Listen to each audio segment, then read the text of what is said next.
Bhagyanagar mayor పీఠంపై ఇప్పటి నుంచే focus పెట్టాయి పార్టీలు. మరో ఏడాదిలో జరగబోయే జీహెచ్ఎంసీ ఎన్నికల కోసం ప్రతివ్యూహాలు సిద్ధం చేసుకుంటున్నాయి. తిరిగి మేయర్ పీఠం సొంతం చేసుకోవాలని బీఆర్ఎస్, అధికారంలో ఉన్నాం అప్పర్ హ్యాండ్ సాధించాలని కాంగ్రెస్ ఎత్తుకు పై ఎత్తులు వేస్తున్నాయి. అటు బీజేపీ కూడా కింగ్ మేకర్ గా నిలిచేందుకు ప్లాన్ చేస్తోంది. బల్దియా పీఠం సెంట్రిక్ గా పార్టీల మాస్టర్ ప్లాన్ ఏంటి? గ్రేటర్ ఎన్నికల తర్వాత బీఆర్ఎస్ బీజేపీ పొత్తు పెట్టుకుంటాయా?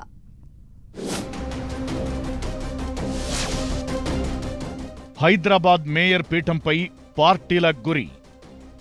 ఇప్పట్నుంచే జీహెచ్ఎంసీ ఎన్నికల కోసం వ్యూహాలు. భాగ్యనగరంలో పాగా వేసేందుకు ఎత్తుకు పై ఎత్తులు. తెలంగాణకు కళ్ళు చెవులు హైదరాబాద్. ఓ రకంగా చెప్పాలంటే తెలంగాణకు ఆత్మలాంటిది భాగ్యనగరం. నైజాం గడ్డకు సర్వం హైదరాబాదే కేర్ ఆఫ్ అడ్రస్. అలాంటి హైదరాబాద్ మేయర్ పీఠాన్ని కైవసం చేసుకునేందుకు అన్ని రాజకీయ పార్టీలు వ్యూహాలు రచిస్తున్నాయి. అధికారంలో ఉన్న కాంగ్రెస్ ఇప్పట్నుంచే ఎత్తుకు పై ఎత్తులు వేస్తోంది. ఎట్టి పరిస్థితుల్లో హైదరాబాద్ మేయర్ పీఠం కైవసం చేసుకోవాలని కాంగ్రెస్ ఉవ్విళ్లూరుతోంది. గత అసెంబ్లీ ఎన్నికల్లో హైదరాబాద్ పరిధిలోని సీట్లన్నీ గెలుచుకున్న బీఆర్ఎస్ అదే సత్తా చూపించి జీహెచ్ఎంసీ ఎన్నికల్లో కూడా పై చేయి సాధించాలని ప్లాన్ చేస్తోంది. అర్బన్ ఏరియాల్లో పట్టున్న బీజేపీ ఈసారి బల్దియా ఎన్నికలపై పెద్ద కసరత్తే చేస్తోంది. ఇక పాతపట్నంలో బలంగా ఉన్న ఎంఐఎం మేయర్ పీఠం విషయంలో కింగ్ మేకర్ గా ఉండేందుకు తన వంతు ప్రయత్నాలు చేస్తూనే ఉంది. అధికారంలోకి వచ్చినప్పటి నుంచే కాంగ్రెస్ పార్టీ హైదరాబాద్ పై ఫోకస్ పెట్టింది. ముఖ్యంగా సీఎం రేవంత్ రెడ్డి గ్రేటర్ హైదరాబాద్ లో పొలిటికల్ వ్యవహారాలను తన కంట్రోల్లోకి తెచ్చుకునేందుకు వ్యూహాలు రచిస్తూనే ఉన్నారు. హస్తం పార్టీ హైదరాబాద్ లో బలహీనంగా ఉండటంతో గ్రేటర్ పరిధిలోని కొంతమంది నేతల చేరికలతో బలోపేతం చేసే ప్రయత్నం చేశారు. జీహెచ్ఎంసీ మేయర్, డిప్యూటీ మేయర్తో పాటు పలువురు కార్పొరేటర్లు ఇప్పటికే హస్తం గూటికి చేరారు.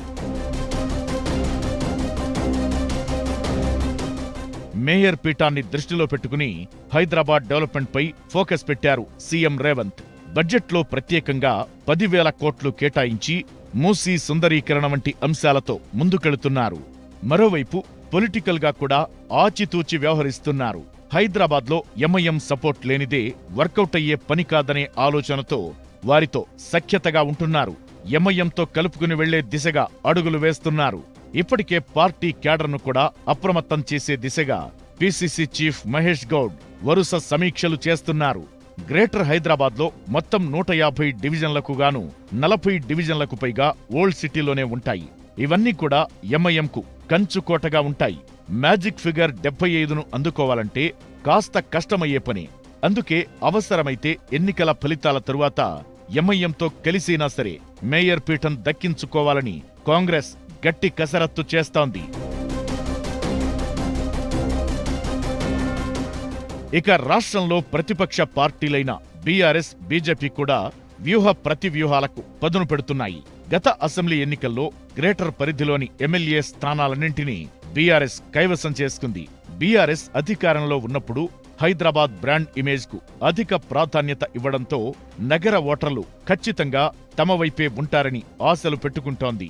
ఒకవేళ మేయర్ పీఠం దక్కకపోయినా కింగ్ మేకర్ గా ఉండాలని ఆలోచనలో బీఆర్ఎస్ ఉంది. ఇక మరో ప్రధాన పార్టీ బీజేపీ గ్రేటర్ హైదరాబాద్ పీఠంపై గంపెడాశలు పెట్టుకుంది. గత ఎన్నికల్లో చెప్పుకోదగ్గ ఫలితాలు సాధించిన కమలం పార్టీ ఈసారి మరింత గట్టిగా పనిచేసి గతంలో కంటే ఎక్కువ సీట్లు సాధించాలని చూస్తోంది.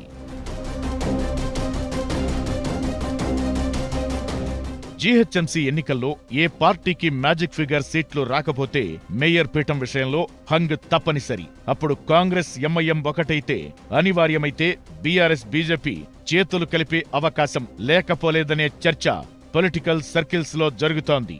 ఎన్నికల తరువాత వచ్చే సీట్లను బట్టి పొలిటికల్ పార్టీల స్టాండ్ మారే అవకాశముంది.